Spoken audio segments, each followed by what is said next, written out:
کہ آپ کو پتہ ہے کہاں جائے گا ابھی سورج؟ میں نے کہا اللہ اس کا رسول ہی بہتر جانے۔ کہنے لگے یہ اللہ تبارک و تعالیٰ کے عرش کے نیچے جا کے سجدہ کرے گا، پھر اللہ سے اجازت مانگے گا، اللہ اجازت دے گا، دوبارہ شروع ہوگا۔ کیا ہوگا؟ دوبارہ شروع ہوگا۔ لیکن ایک وقت ایسا آنے والا ہے کہ جب نیچے اللہ کے عرش کے نیچے جائے گا، سجدہ کرے گا تو اس کا سجدہ قبول نہیں ہوگا، پھر اجازت مانگے گا تو اللہ اجازت نہیں دے گا، اور اللہ کہے گا واپس چلا جا، واپس چلا جا۔ چنانچہ مغرب ہی سے یہ واپس آئے گا، نمودار ہوگا، اور یہ قیامت کی بڑی نشانیوں میں سے ایک نشانی ہے، جس کے بعد پھر توبہ کا دروازہ کیا ہو جائے گا؟ بند ہو جائے گا۔ والقمر، اور اس طرح چاند بھی، والنجوم، اور ستارے بھی، والجبال، اور پہاڑ بھی، والشجر، اور درخت بھی، والدواب، اور چوپائے بھی، وکثیر من الناس، اور بہت سارے لوگوں میں سے، وکثیر الحق علیہ العذاب، اور بہت سارے لوگ ایسے ہیں کہ ان پہ عذاب ثابت ہو چکا ہے، اور ان پر عذاب کا استحقاق ہو چکا ہے، ان کے کفر، شرک، بدعمالی کی وجہ سے۔ اور یاد رکھنا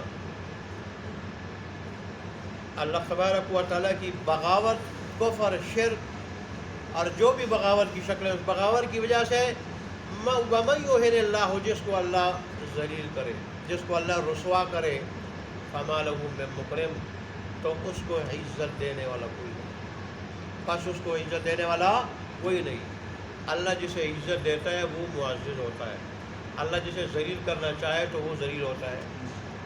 جس کو عزت دے اس کو کوئی ذلیل نہیں کر سکتا، اور جس کو وہ ذلت دے اس کو کوئی عزت نہیں دے سکتا۔ یہ قرآن کا اعلان ہے۔ قرآن نے اس لیے یہ ارشاد فرمایا کہ اہل ایمان کا خاص کر اس پہ یقین ہو، کامل یقین ہو، دین پہ مکمل چلے، پابندی کے ساتھ چلے، اور پھر اللہ کی ذات پہ جو یقین ہو وہ غیر پہ نہ ہو۔ ان اللہ یفعل ما یشاء، بے شک اللہ تبارک و تعالیٰ کر گزرتا ہے جو چاہتا ہے، اس کے راستے میں کوئی رکاوٹ نہیں بن سکتا۔ یہاں سجدہ واجب ہو جائے گا سب پہ، ابھی آگے جا رہے ہیں ہم، سجدہ واجب ہو جائے گا سب پہ۔ یہ قرآن مجید میں تقریباً 14 مقامات ہیں کہ جہاں سجدہ سننے والے اور پڑھنے والے دونوں پہ واجب ہو جاتا ہے۔ اگر کوئی آدمی تیار ہو تو اس وقت سجدہ کرنے بہتر ہے، اور اگر تیار نہ ہو تو بعد میں بھی کر سکتا ہے۔ آگے اللہ تبارک و تعالیٰ نے اہل ایمان کو اور ساری کی ساری کفر طاقتوں کو دو الگ الگ فریق بتائے۔ کافروں کا آپس میں اگرچہ نظریات کے اعتبار سے، اعمال کے اعتبار سے اختلاف بھی ہے، مختلف فرقے ہیں، لیکن اسلام کے مقابلے میں کیا ملت واحدہ، اور ظاہر ہے اسلام کے خلاف پھر سارے ایک بھی یہ طاقتیں ہو جاتی ہیں، جیسے حدیث میں اس کا ذکر آیا، اور آج دنیا میں اس کا مشاہدہ بھی ہو رہا ہے۔ مسلمانوں کو جب پیٹتے ہیں تو پھر سارے ایک ہوتے ہیں، اب ایسے آپس میں یہ بڑے کیا ہیں؟ مخالف ہیں۔ تو اس لیے اللہ نے دو گروہ بنائے، ایک اہل ایمان کا اور ایک اہل کفر کا، اور پھر اللہ نے دونوں کا انجام ذکر کیا۔ فرمایا ھذان خصمان، یہ دو فریق ہیں، میں نے ترجمہ کہ یہ دو دعوے دار ہیں، اختصموا فی ربہم، لفظی معنی انہوں نے جھگڑا کیا اپنے رب کے بارے میں، اختلاف کیا اپنے رب کے بارے میں۔ ایک کہتا ہے کہ ایک ہے اللہ، اس کا کوئی شریک نہیں، دوسرا کہتا ہے نہیں اس کے شریک بھی ہیں، وہ سارے کام نعوذ باللہ خود نہیں کرتا، اس نے شریک آگے رکھے ہیں، ان سے بھی کام کراتے ہیں، ان کو بھی اختیار دیا ہوا ہے۔ تو اللہ فرماتے ہیں کہ یہ دو فریق ہیں، ایک تو اللہ کی وحدانیت کے قائل مومن، اور دوسرے وہ کہ جو اللہ کی وحدانیت کے منکر ہیں، کافر ہیں۔ فالذین کفروا، پس وہ لوگ جو کافر ہوئے، جنہوں نے اللہ کی وحدانیت کا انکار کیا، دین اسلام کا، قرآن کا، پیغمبر اسلام کا انکار کیا، قطعت لہم، کاٹے جائیں گے ان کے واسطے، ثیاب من نار، کپڑے آگ کے۔ کپڑے اللہ کے لیے کیا مشکل ہے تو آگ کے بھی کپڑے بنا دیں، آگ کے بھی کپڑے بنا دیں۔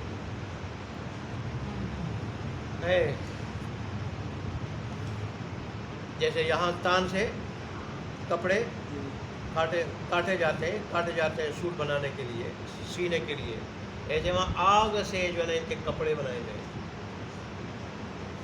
کاٹ کے بنائی جائیں گی، آگ کے کپڑے اگر آدمی پہنے تو اس کا کیا حال ہوگا۔ اور پھر صرف یہ بھی نہیں، یصب من فوق رؤوسہم، بہایا جائے گا ان کے سروں کے اوپر سے، کیا بہایا جائے گا؟ الحمیم، کھولتا ہوا پانی، سروں کے اوپر سے بہایا جائے گا قدموں تک، پاؤں تک۔ وہ کس قدر گرم ہوگا، کھولتا ہوا ہوگا۔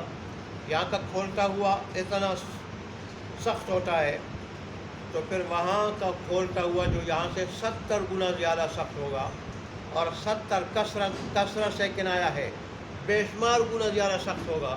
اس کا کیا حال ہوگا؟ یصہر بہ ما فی بطونہم،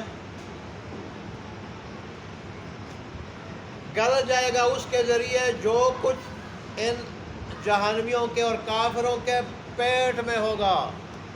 پیٹ میں آنتیں ہوں گی، پیٹ میں جو کچھ ہے وہ سارا گل جائے گا، اتنا گرم ہوگا۔ جب سر سے پیر تک پہنچے گا نا، پیر تک، تو اتنا گرم ہوگا کہ پیر تک پہنچنے سے، ادھر سے بہہ کر پیر تک پہنچنے سے، جب ٹچ ہوگا پیر سے تو اندر سب کچھ گل جائے گا۔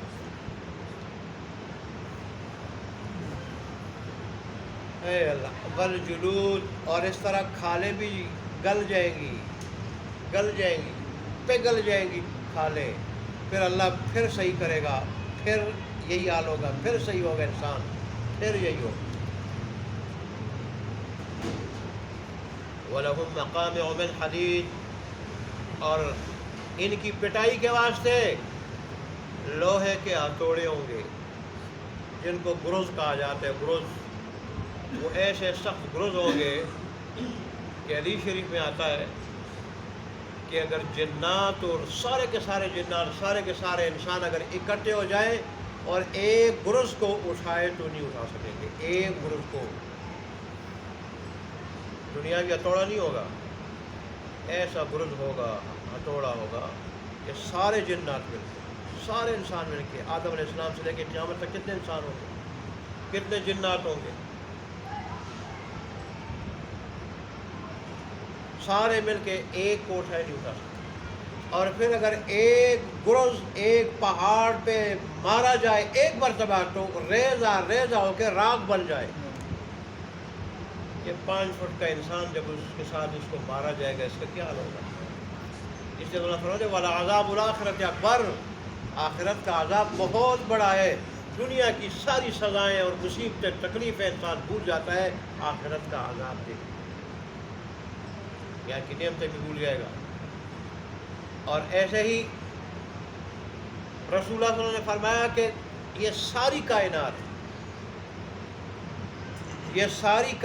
صرف پہاڑ نہیں، ساری کائنات ان ہتھوڑوں میں سے، ان گرزوں میں سے ایک گرز کی ایک ضرب، ایک وار جو ہے برداشت نہیں کر سکتی۔ ساری کائنات میں کتنی چیزیں ہیں، آسمان بھی، زمین بھی، پہاڑ بھی، پتھر بھی، لوہے کی کانیں بھی، لوہے کی شخصیں، ایک ضرب بھی برداشت نہیں کر سکتی، تو پھر انسان کا کیا حال ہوگا؟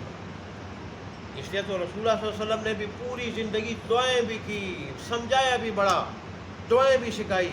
اللہ نے قرآن میں مختلف دلائل دے کے ہمیں بات سمجھائی کہ حضرت انسان دنیا کی نہ جزا کچھ ہے نہ سزا کچھ ہے، آخرت کی سزا بھی بڑی، آخرت کی جزا بھی بڑی۔ تو دنیا کی سزا سے ڈرتا ہے، تو دنیا کی جزا کے پیچھے بھاگتا ہے، پھر آخرت کی جزا اور سزا کی فکر کر۔ اللہ ہمیں یہ فکر نصیب فرمائے۔